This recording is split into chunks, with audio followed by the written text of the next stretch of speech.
Hello friends, welcome to Paroos world. Paroos വേൾഡിൻ്റെ പുതിയൊരു വീഡിയോയിലേക്ക് എല്ലാവർക്കും സ്വാഗതം. ഇന്ന് നമ്മൾ വെള്ളപ്പയർ വെച്ചിട്ട് തേങ്ങയൊന്നും അരയ്ക്കാത്ത വളരെ സിമ്പിളായിട്ടുള്ള ഒരു കറിയുടെ റെസിപ്പിയാണ്. അപ്പോൾ റെസിപ്പി കാണാം. ചാനൽ ആദ്യമായിട്ട് കാണുന്ന കൂട്ടുകാരുണ്ടെങ്കിൽ ഒന്ന് സബ്സ്ക്രൈബ് ചെയ്ത് സപ്പോർട്ട് ചെയ്യൂ കേട്ടോ. അപ്പോൾ നമ്മൾ ഇതുണ്ടാക്കാനായിട്ട് ഏകദേശം ഒരു അരക്കപ്പ് വെള്ളപ്പയർ അല്ലെങ്കിൽ വൻപയർ എന്നൊക്കെ പറയുന്നത് ഈ ഒരു ഐറ്റം വെള്ളത്തിലിട്ട് കുതിർത്തിട്ടുണ്ടായിരുന്നു നമ്മൾ. അല്ലെങ്കിൽ നിങ്ങൾക്ക് ഡയറക്റ്റ് വറുത്തിട്ടും ഉപയോഗിക്കാം കേട്ടോ. അപ്പോൾ ആദ്യം നമ്മളിതൊന്ന് വേവിച്ചെടുക്കുകയാണ്. അതിന് വേണ്ടിയിട്ടൊരു കുക്കർ എടുത്തിട്ടുണ്ട്. അപ്പോൾ നമ്മൾ പയർ മുഴുവനായിട്ട് നന്നായിട്ട് കഴുകി വാരി കുക്കറിലേക്ക് ഇട്ട് കൊടുത്തിട്ടുണ്ട്.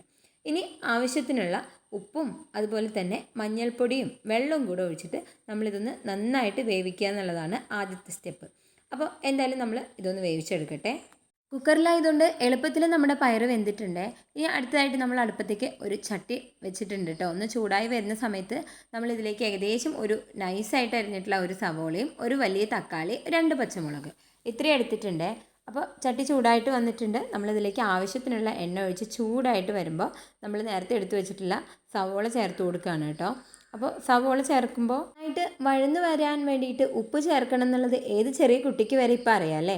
അപ്പോൾ ഞാൻ ഇതേപോലെ കുറച്ച് ഉപ്പിട്ട് കൊടുത്തിട്ടുണ്ട്. നന്നായിട്ടൊന്ന് ചെറുതായിട്ട് വഴന്ന് വരുമ്പോൾ നമ്മളിതിലേക്ക് നേരത്തെ എടുത്ത് വെച്ചിട്ടുള്ള പച്ചമുളകൊക്കെ നിങ്ങളുടെ എരിവിനനുസരിച്ചിട്ട് ചേർത്ത് കൊടുക്കാം കേട്ടോ.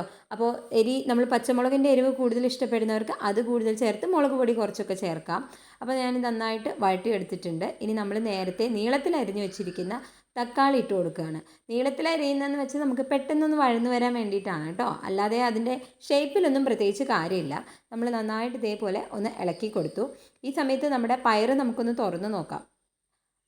അത്യാവശ്യം നന്നായിട്ട് നമ്മുടെ പയർ വെന്ത് വന്നിട്ടുണ്ട്. എന്നാൽ ഒത്തിരി അങ്ങോട്ട് കലങ്ങിപ്പോയിട്ടില്ല താനും. അപ്പോൾ നോക്കൂ, ആവശ്യത്തിന് വെന്തിട്ടുണ്ട്. ഞാൻ ഇവിടെ കുക്കറിൽ ഒരു 2 വിസിൽ മാത്രമാണ് അടിച്ചിട്ടുണ്ടായിരുന്നത്, അതും ഹൈ ഫ്ലെയിമിൽ. അപ്പം നമ്മുടെ ഉള്ളിയും തക്കാളിയൊക്കെ നന്നായിട്ട് വഴന്ന് വന്നോ നോക്കാം. നമ്മുടെ തക്കാളിയൊക്കെ അത്യാവശ്യം നന്നായിട്ട് ഉടഞ്ഞു വന്നിട്ടുണ്ട് കേട്ടോ. അപ്പോൾ ഇങ്ങനെ ഉടഞ്ഞു വന്നാൽ നമ്മുടെ കറിക്ക് നല്ലൊരു കൊഴുപ്പുണ്ടായിരിക്കേ.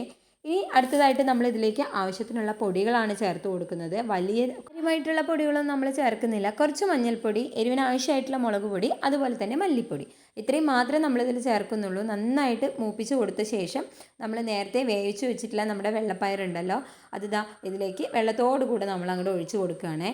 ഇനി നമ്മൾ ഇതൊന്ന് നന്നായിട്ടൊന്ന് എല്ലാ ഭാഗത്തും മിക്സ് ചെയ്ത് കൊടുക്കുക.